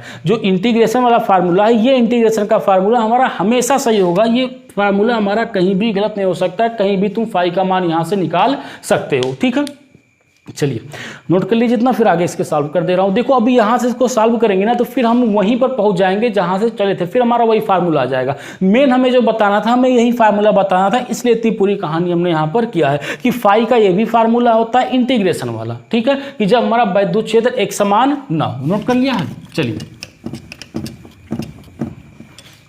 यहां से देखो फाई का मान कितना हो जाएगा, ये तो हमारा फाई ई हो गया, फाई ई बराबर, यहां से देखो ये तो हमारा डी ए जो है वो हमारा ई जो वैद्युत क्षेत्र ई जो है वो वैद्युत क्षेत्र ई तो हमारा कैसा है, कांस्टेंट। चाहे इसको एक काम करो वापस इसी रूप में लिख लो कि integration E D A cos theta. तो फाई ई बराबर निकल जाएगा, ई भी कांस्टेंट है, कॉस थीटा भी कांस्टेंट है, इसमें तो कोई बदलाव होगा नहीं, ये तो सेम रहेगा। बाहर निकाल लो एस, ये हो जाएगा डी ए हो जाएगा। तो फाई ई बराबर निकल जाएगा ई कॉस थीटा। अब देखो डी ए छोटे छोटे एरिया को क्या करो, जोड़ते जा रहे हो, इसको जोड़ा, इसको यहाँ पे एक एरिया काटा, इसको जोड़ा, यहाँ पे एक एरिया काटा, इसको जोड़ा, वापस जब सबको जोड़ोगे तो क्या पूरे एरिया के बराबर आ जाएगा ये। तो ये किसके बराबर हो जाएगा, ई के बराबर हो जाएगा। तो फाई ई बराबर निकल जाएगा ई ए कॉस थीटा के बराबर आ जाएगा। फिर से हम वहीं पर पहुंच जाते हैं, वही फार्मूला हमारा निकल के आ जाता है। लेकिन इस चीज को याद रखना कि इंटीग्रेशन जो फाई जो होगा वो हमारा इंटीग्रेशन ई डी ए के बराबर होता है। ठीक है, अच्छा जिसको ये चीज नहीं समझ में आए हो, देखो ये हम समेशन क्यों करते हैं, ये तो हम आप जो मैथ वाले बच्चे हैं वो तो जाएंगे तो इंटीग्रेशन बहुत डिटेल से पढ़ेंगे कि हम इंटीग्रेशन समेशन क्या होता है। अच्छा चलो देख लेते हैं यार छोटा सा, जल्दी से इसको मिटा दूं। चलिए देखो इंटीग्रेशन, जैसे मान लो अगर हमें ये बताओ, अगर ये कोई दे दिया जाए, एक कोई हमने ये आकृति दे दिया है, ठीक, हम सिर्फ कह रहा है कि इसकी साइड ए दे रखा है, जरा इसका एरिया बताओ, तो एरिया हम बता ले जाएंगे। लेकिन अगर मैं कुछ एक ऐसा बना दे रहा हूँ, कुछ इस तरीके से बना हुआ है, ये है, ये हमारा x इक्वल टू ए है, ये x इक्वल टू बी है। जरा अब इसका एरिया बता के दिखाओ, क्या ये हमारा वर्ग बन रहा है, क्या ये हमारा आयत बन रहा है, एक सम चतुर्भुज समांतर चतुर्भुज कुछ बन रहा है, कुछ भी नहीं बन रहा है ये। तो हम ऐसे केस में क्या करते हैं, इसको बहुत पतले पतले स्ट्रिप में डिवाइड करते हैं, बहुत पतला पतला स्ट्रिप में क्या करेंगे, डिवाइड करेंगे। और वो इतना पतला स्ट्रिप होता है कि यहाँ से ये हमारा एक आयत बन जाता है। जब ये एक आयत बन जाएगा तो ये हमारी चौड़ाई दे रखी है और ये लंबाई भी हमें पता रहेगा। तो हम क्या करेंगे, लंबाई गुणे चौड़ाई करेंगे, सबको छोटे छोटे को जोड़ते हुए चले जाएंगे तो हमारा इस पूरे भाग का एरिया निकल जाएगा। तो इससे बचने के लिए हम क्या करते हैं, इसको इंटीग्रेट कर देते हैं। इंटीग्रेट कहां से कर देंगे, x इक्वल टू ए से x इक्वल टू बी तक। जो ये फंक्शन दिया जाएगा, इस फंक्शन का इंटीग्रेट कर देंगे, पूरे का एरिया हमारा क्या हो जाएगा, निकल जाएगा। तो वही केस यहाँ पर भी तो चल रहा था कि जब हमें इंटीग्रेशन निकालना था तो इंटीग्रेशन निकालने के लिए हमने क्या किया, छोटा छोटा एरिया काट रहा हूँ यार, तो कितने एरिया को मैं सम करूंगा, तो बड़ा मुश्किल कहानी हो जाती है। तो उन सबको सम करने के लिए हम क्या करेंगे, इंटीग्रेशन कर देंगे। इंटीग्रेशन करेंगे तो पूरा एरिया हमें वापस मिल जाएगा, हमारा फार्मूला भी आसानी से बन जाएगा, हमारा जो आंसर होगा आंसर भी हमें मिल जाएगा। ठीक है, चलिए नोट कर लीजिए, इतना हो गया, इतना ठीक। चलिए तो यहाँ से हमारा फार्मूला क्या निकल के आया कि अगर एक समान वैद्युत क्षेत्र रहेगा तो फार्मूला होगा फाई बराबर ई ए कॉस थीटा या फिर ई डॉट ए के बराबर। और अगर असमान वैद्युत क्षेत्र रहेगा यानी कि वैद्युत क्षेत्र जो है वो कांस्टेंट नहीं है तो उस केस में हम क्या करेंगे, अचर नहीं है, तो उस केस में हमारा होगा फाई बराबर integration E dot D A के बराबर होता है। ठीक है, अब देखो क्वेश्चन देखते हैं इस पर क्वेश्चन कैसे बनेगा। सबसे पहला क्वेश्चन सिंपल सा क्वेश्चन है कि यहाँ पे एक सर्किल दे रखा है, इसकी त्रिज्या r दे रखी है। ठीक है, और यहाँ से जो इसका कोण बन रहा है ये वैद्युत क्षेत्र E है और ये एंगल जो बन रहा है वो एंगल थीटा बन रहा है। तो कह रहा है कि फाइंड फ्लक्स, यानी कि यहाँ से हमें फाई का मान बताना है। ठीक है, चलो निकालो फाई का मान। अच्छा, इसका ऑप्शन भी लिख दे रहा हूँ कि ऑप्शन क्या होगा। तो पहला ऑप्शन जो हो जाएगा वो होगा E pi r square divide by 4। दूसरा ऑप्शन हो जाएगा E pi r square √3 divide by 2। C option हो जाएगा E pi r square divide by 2। और चौथा ऑप्शन हो जाएगा यहाँ पे डी कर लो कि ई pi r square divide by 6। जरा बताओ इसमें से कौन सा सही होगा। ठीक है, चलो एक बार खुद से ट्राई करो, इसके बाद फिर मैं इसको कर रहा हूँ। कर लिया, पॉज करके कर लिया ट्राई। चलिए अब आंसर देखो, इसका जो आंसर आएगा वो हमारा सी आएगा, आंसर सी आएगा। अगर आपने इसको बी लगाया है तो देखो अपनी गलती कहाँ पे की है। सबसे पहले देखो क्या करना है, इसका एरिया वेक्टर निकालो कि इसका एरिया वेक्टर किधर होगा। तो ये इसका एरिया वेक्टर जो होगा वो एरिया वेक्टर कुछ इस डायरेक्शन में हो जाएगा, इसके सरफेस के क्या हो जाएगा, इस पृष्ठ के परपेंडिकुलर एरिया वेक्टर हो जाएगा। अब फाई का मान हमें पता है कि फाई बराबर कितना होगा, फाई बराबर हो जाएगा ई ए कॉस थीटा हो जाएगा। ठीक, तो फाई का मान यहाँ से निकालेंगे तो फाई का मान निकालेंगे तो हमारा फाई बराबर हो जाएगा यहाँ से ई का मान, वैद्युत क्षेत्र तो कितना दे रखा, ई दे रखा है तो ये हो जाएगा ई। एरिया कितना हो जाएगा, सर्किल है तो pi r square into cos theta. अब देखो थीटा यहाँ पर कितना लेंगे, थीटा को ध्यान देना, थीटा हमने क्या कहा था, तो थीटा जो होगा वो हमारा थीटा जो होगा ये होता है एंगल बिटवीन ई एंड ए, ई और ए के बीच का एंगल होगा। तो ई और ए के बीच का एंगल क्या, ये हमारा 60 डिग्री आएगा। ई और ए के बीच का एंगल कितना आएगा, 60 डिग्री। ये तो त्रिज्या और ई के बीच का एंगल है 30 डिग्री, तो जैसे 30 रखा उसका आंसर गलत हो जाएगा। तो यहाँ पे कितना रखेंगे, cos 60 रखेंगे। तो फाई बराबर हो जाएगा ई पाई आर स्क्वायर और cos 60 का मान कितना होता है 1/2, तो ये हो जाएगा 1/2। तो फाई का आंसर आ जाएगा E pi r square divide by 2 के बराबर है। तो ठीक है, तो इसमें केवल बताने का हमारा मकसद इतना सी था कि यहाँ पे इस चीज को ध्यान रखना, जो थीटा होगा वो ई और ए के बीच का एंगल होगा, ना कि ई और त्रिज्या के बीच का एंगल होगा। ठीक है, चलिए नोट कर लीजिए, इसको नोट कर लिया तो आंसर हमारा क्या हो जाएगा, सी वाला आंसर हो जाएगा। ठीक, चलिए नोट कर लिया।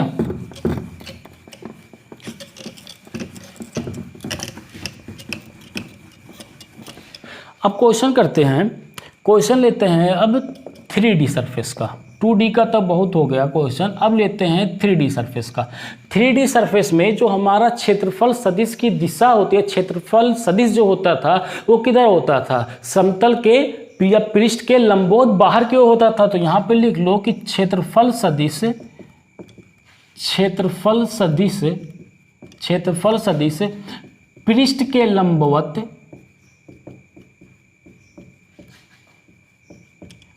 पृष्ठ के लंबवत बाहर की ओर, इस चीज का ध्यान रखना, जो पृष्ठ के लंबवत बाहर की ओर लेना है। ठीक है, 3D सरफेस में जो क्षेत्रफल सदिश होगा वो पृष्ठ के लंबवत बाहर की ओर होगा। ठीक, अब क्वेश्चन कर रहा हूं, यहाँ पे क्वेश्चन लिख रहा हूं। ये क्वेश्चन हमारा कुछ इस तरीके से दिया है, ये x है, ये y है और ये हमारा यहाँ पे z दे रखा है। ठीक है, यहाँ पर एक क्यूब बना दिया है,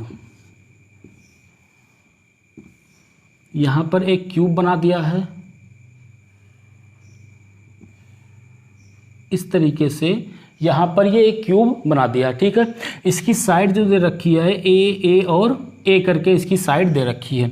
जो वैद्युत क्षेत्र है वो वैद्युत क्षेत्र ई बराबर है ई नॉट आई कैप। अब आई कैप से मत घबराना, आई कैप हमें ये बता रहा है कि वैद्युत क्षेत्र किस दिशा में है, वैद्युत क्षेत्र हमारा किस दिशा में, आई कैप का मतलब एक्स की दिशा में वैद्युत क्षेत्र है। हमसे कह रहा है कि प्रत्येक पृष्ठ के द्वारा फ्लक्स ज्ञात कीजिए, या ऐसे लिख लो कि प्रत्येक पृष्ठ से निकलने वाला फ्लक्स ज्ञात कीजिए, प्रत्येक पृष्ठ से निकलने वाला फ्लक्स ज्ञात कीजिए कि प्रत्येक पृष्ठ से कितना फ्लक्स निकलेगा। देखो इसके टोटल कितने पृष्ठ बन रहे हैं, 6 पृष्ठ बन रहे हैं। इसको चलो नोट कर लो, फिर मैं बता रहा हूँ। ये नोट कर लो, इसको मैं मिटा दूँ। नोट कर लिया, ठीक। इसके टोटल कितने पृष्ठ बन रहे हैं, 6 पृष्ठ बन रहे हैं। तो देखो एक पृष्ठ हमारा ये बन रहा है, यहाँ पे एक पृष्ठ हो जाएगा, इसको नाम दे दो, ये फर्स्ट है। यहाँ पे देखो एक पृष्ठ हमारा यहाँ पे बन रहा है, ये हमारा एक पृष्ठ है, इसको नाम दे दो, ये हमारा दूसरा पृष्ठ है। एक पृष्ठ यहाँ पे नीचे पे बन रहा है, इसको नाम दे दो, तीसरा पृष्ठ है। और एक पृष्ठ हमारा यहाँ पे बन रहा है, ये वाला पृष्ठ, इसको नाम दे दो, चौथा पृष्ठ है। और देखो एक पृष्ठ जो बनेगा ये बाहर वाला और एक क्या बनेगा, अंदर वाला। तो टोटल कितने हो जाएंगे, 6 पृष्ठ इसके बनेंगे। तो हमें 6 पृष्ठ का फ्लक्स यहाँ पे बताना है। तो सबसे पहले फाई 1 पे आ जाते हैं कि फाई 1 का मान कितना होगा, इसको 1 नाम दिया, तो फाई 1 का मान कितना होगा।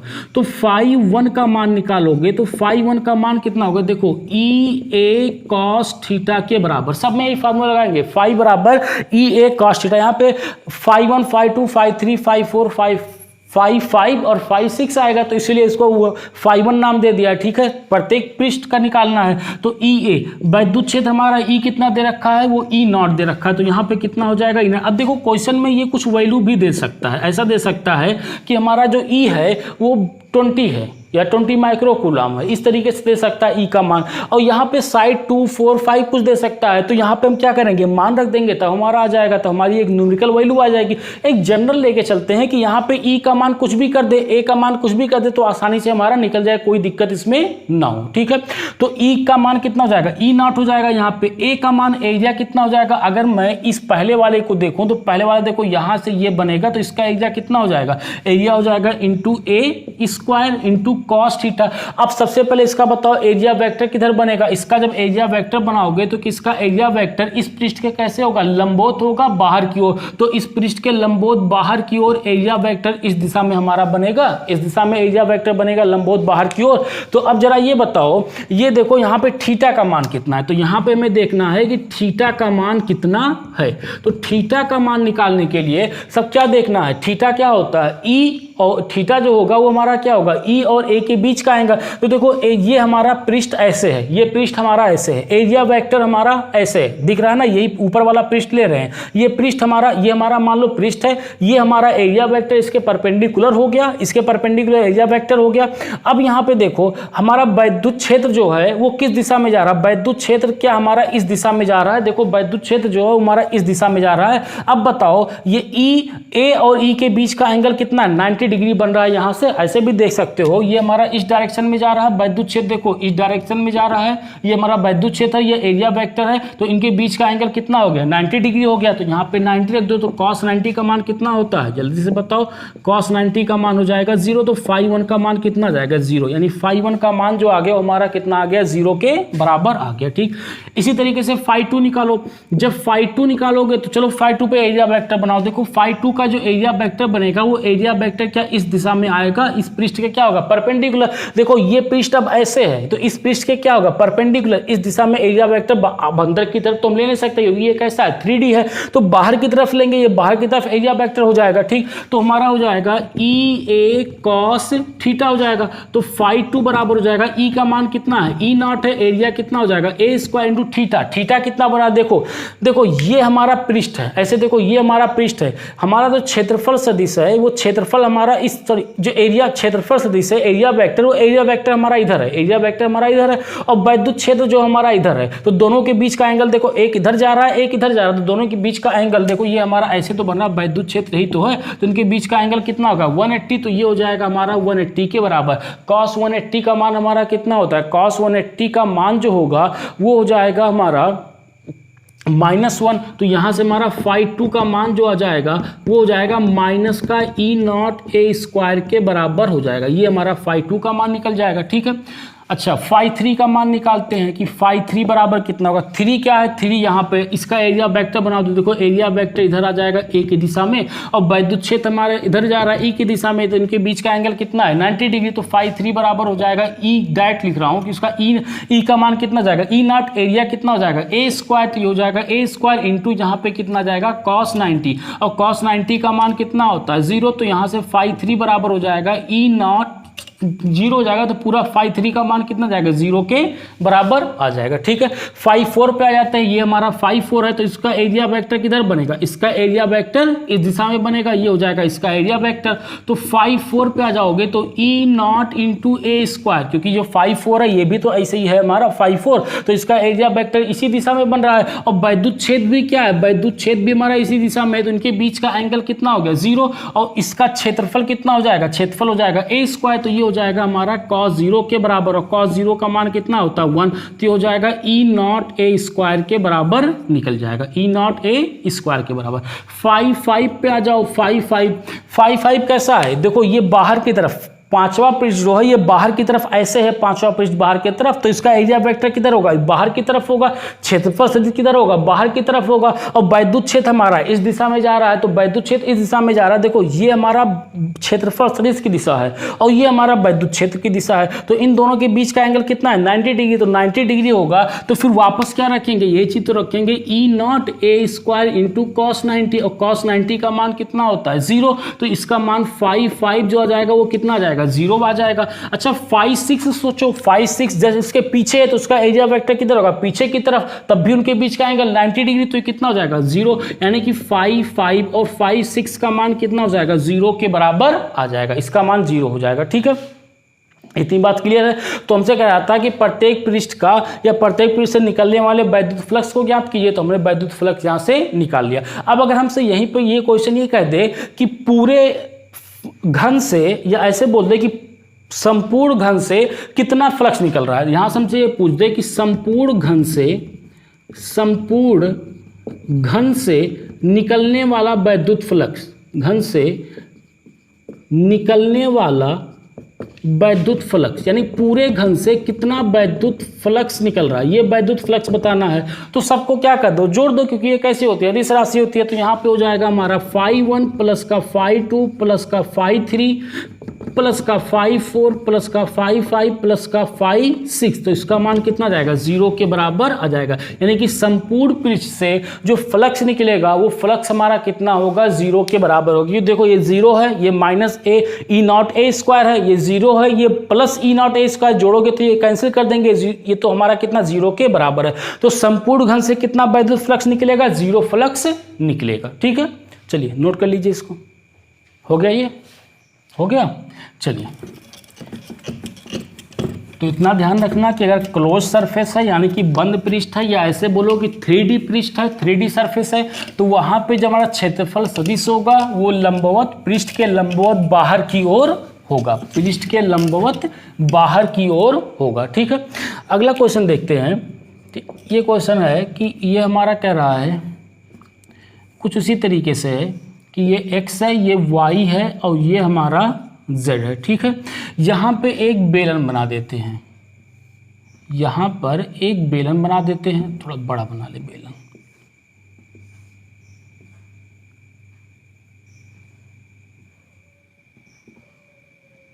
ये हमारा बेलन बन गया। ठीक, एक सरफेस ये हो गया, इसको नाम फर्स्ट दे दो, एक सरफेस ये होगा, इसको नाम सेकंड दे दो। ठीक है, एक दो सरफेस हो गए। यहाँ पे वैद्युत क्षेत्र जो दे रखा है वो इसी डायरेक्शन में, यानी E बराबर दे रखा है E0I, यानी कि x डायरेक्शन में है। तो हमसे कह रहा है कि फाइंड φ1, φ2 और φ वक्र पृष्ठ, फाई वक्र पृष्ठ, तीनों हमें निकालना है। वक्र पृष्ठ यानी कि जो ये कर्ड वाला सरफेस है, इस कर्ड सरफेस का भी हमें फाई निकालना है, ठीक है। तो इसको एक बार खुद से कोशिश करो, फिर मैं इसको कर रहा हूँ। चलो एक बार खुद से जल्दी से ट्राई कर लो। इसको कर लिया, पॉज करके ट्राई कर लिया। चलिए इसको देखते हैं। कह रहा है कि हमें ये इसको मान रखा है कि पहले दे रखा है कि हमारा कैसा है, पहला है, फाई 1 है। इसको पहला पृष्ठ मान रखा है, इसको दूसरा पृष्ठ मान रखा है, ठीक। इसको दूसरा पृष्ठ मान रखा है, ठीक है। तो अब देखो जब फाई 1 की बात करूंगा तो फाई 1 का लिए सबसे पहले, अच्छा फार्मूला का लिखोगे तो फाई 1 का फार्मूला क्या हो जाएगा, ई ए कॉस थीटा के बराबर हो जाएगा, ठीक है। तो इसका अगर एरिया वेक्टर बनाऊंगा तो इसका एरिया वेक्टर क्या इस दिशा में आ जाएगा, इसका एरिया वेक्टर इस पृष्ठ के कैसा होगा, लंबवत होगा, क्योंकि 3D है ना, तो अंदर की तरफ तो ले नहीं सकते, बाहर ले सकते हैं, तो बाहर कैसा होगा, लंबवत हो जाएगा, ठीक। ई का मान कितना दे रखा है, ए ही दे रखा है, ठीक है। अच्छा एक काम करो कि एरिया निकालना है तो इसकी लेंथ मान लो कि इसकी लेंथ जो है, लेंथ इसकी एल है, इसकी लेंथ को मान लो कि लेंथ जो है वो हमारा एल के बराबर है, ठीक है। और लेंथ एल मान लो, और इसकी जो त्रिज्या है, इस त्रिज्या को मान लो आर, इसकी जो त्रिज्या है इस त्रिज्या को मान लो आर, इस त्रिज्या को आर मान लो, ठीक है। अच्छा ये दिया नहीं था यार कोई समय से, चलो एक बार फिर से इसको ट्राई कर लो, क्योंकि वहाँ पे अगर एरिया का एरिया रख दोगे तब भी काम बन जाएगा, ठीक है। चलो अब कर लिया इसको, अब तो हो जाएगा ना, ठीक है। देखो फाई का मान कितना हो जाएगा, यहाँ से फाई का मान निकालोगे तो फाई बराबर हमारा हो जाएगा ई ए कॉस थीटा के बराबर हो जाएगा, ठीक है। हमने एरिया वेक्टर देखा तो एरिया वेक्टर हमारा पहले सरफेस का एरिया वेक्टर हमारा इस तरफ आ गया, ठीक। वैद्युत क्षेत्र हमारा इस दिशा में है, तो फाई 1 जब निकालोगे तो ई का मान तो कितना दे रखा है, ई नॉट दे रखा है, ठीक, इनटू एरिया कितना दे रखा है, ये आर दे रखा है, त्रिज्या आर है, तो इसका एरिया कितना हो जाएगा, पाई आर स्क्वायर के बराबर हो जाएगा। क्योंकि बेलन के नीचे क्या होता है, वृत्त ही होता है बेलन के नीचे। अगर आप 10th में इतना तो पढ़े होंगे कि बेलन के नीचे, ये हमारा बेलन है तो इसके नीचे क्या होगा, वृत्त होगा, ये वृत्त ही तो होता है, तो इस वृत्त की त्रिज्या कितनी हो जाएगी, पाई आर स्क्वायर के बराबर हो जाएगी, ठीक। अब कॉस थीटा पे आ जाओ, कॉस थीटा, थीटा क्या होगा, ई और ए के बीच का एंगल। देखो ये हमारा ए वैद्युत, ये अब क्षेत्रफल सदिश हमारा इधर जा रहा है और वैद्युत क्षेत्र की दिशा किधर है, वैद्युत क्षेत्र हमारी इधर जा रही है, इस दिशा में, तो इनके बीच का एंगल कितना हो जाएगा, 180 हो जाएगा, कॉस 180। तो यहाँ से फाई 1 निकालोगे तो ये माइनस का ई नॉट पाई आर स्क्वायर के बराबर आ जाएगा। कॉस 180 का मान कितना होगा, -1 के बराबर होता है, ठीक है। यहाँ से एंगल कितना 180 है। फाई 2 की बात कर लें, यहाँ से फाई 2 की बात कर लें तो फाई 2 बराबर फिर वही फार्मूला ई ए कॉस थीटा के बराबर, फाई 2 बराबर हो जाएगा वैद्युत क्षेत्र ई नॉट दे रखा है, ए का मान कितना है, पाई आर स्क्वायर है, ठीक है, पाई आर स्क्वायर है, इनटू कॉस थीटा। अब देखो इसका क्षेत्रफल सदिश क्या इस डायरेक्शन में जाएगा, क्षेत्रफल सदिश होगा इस डायरेक्शन में, और वैद्युत क्षेत्र की दिशा क्या, वैद्युत क्षेत्र की दिशा भी, ये क्या हो गया, कैसे खत्म हो गया, वैद्युत क्षेत्र की दिशा भी हमारी क्या, वैद्युत क्षेत्र की दिशा भी हमारी यही वैद्युत क्षेत्र की दिशा है, ठीक है। वैद्युत क्षेत्र की दिशा ये देखो, इनके बीच का एंगल कितना है, 0 डिग्री, तो ये हो जाएगा हमारा cos 0 के बराबर। और cos 0 का मान कितना होता है 1, तो ये हो जाएगा E naught pi r square के बराबर निकल जाएगा, ठीक। अगला क्या निकालना है, फाई वक्र पृष्ठ निकालना है, फाई वक्र पृष्ठ निकालना है। तो फाई वक्र पृष्ठ, तो जरा वक्र पृष्ठ पे यहाँ पर देखोगे तो यहाँ पर एरिया वेक्टर इस तरीके से बनेगा, इसके लंबवत, ठीक। यहाँ पर देखोगे तो यहाँ पर एरिया वेक्टर कैसे बनेगा, नीचे की तरफ बनेगा, इसके लंबवत बनेगा। तो इसका जो फार्मूला होगा सबसे पहले तो ई ए कॉस थीटा के बराबर होगा, ठीक। अब जरा ये बताओ कि इनके बीच का एंगल कितना है, ये एरिया वेक्टर है और ये हमारा क्षेत्रफल सदिश, ये सॉरी ये एरिया वेक्टर है, दोनों एक ही है यार, ये क्षेत्रफल सदिश है, ये वैद्युत क्षेत्र, ये देखो ये क्षेत्रफल सदिश है और ये हमारा वैद्युत क्षेत्र की दिशा है, तो इनके बीच का एंगल कितना है 90 डिग्री। यहाँ पर देखोगे तो ये भी हमारा वैद्युत क्षेत्र की दिशा है, तो इनके बीच का एंगल कितना हो जाएगा 90 डिग्री हो जाएगा। तो cos 90 का मान कितना होता है 0, तो यहाँ से हमारा फाई वक्र पृष्ठ जो आ जाएगा, फाई वक्र पृष्ठ जो होगा वो हमारा कितना हो जाएगा 0 के बराबर निकल जाएगा। तो फाई 1 का मान हो जाएगा E naught pi r square, phi 2 का मान हो जाएगा पाई आर स्क्वायर, और फाई वक्र पृष्ठ जो जाएगा वो 0 के बराबर हो जाएगा, क्योंकि फाई वक्र पृष्ठ में जो एरिया वेक्टर है क्षेत्रफल सदिश है और वैद्युत क्षेत्र की दिशा के बीच का कोण कितना है 90 डिग्री। तो cos 90 का मान देखो यहाँ पर भी 90 बन रहा है, यहाँ पर भी 90 बन रहा है, कहीं पर बनाओगे तो वक्र पृष्ठ पे तो हर जगह क्या मिलेगा 90 मिलेगा, तो उसका मान हमेशा क्या मिलेगा 0 के बराबर मिल जाएगा, ठीक है। चलिए नोट कर लीजिए, इतना हो गया, इतना ठीक है। तो आज के लेक्चर में बस इतना ही रहने देते हैं। नेक्स्ट लेक्चर में देखेंगे हम गॉस लॉ देखेंगे, गॉस का नियम देखेंगे। गॉस का नियम से बहुत कॉम्प्लेक्स सिस्टम का हम वैद्युत फ्लक्स निकालना सीखेंगे। कितना भी कॉम्प्लेक्स सिस्टम दे दिया जाए उसका वैद्युत फ्लक्स हम आसानी से निकाल ले जाएंगे गॉस के नियम से। ठीक है, तो तब तक जम के पढ़ाई करते रहिए। All the very best.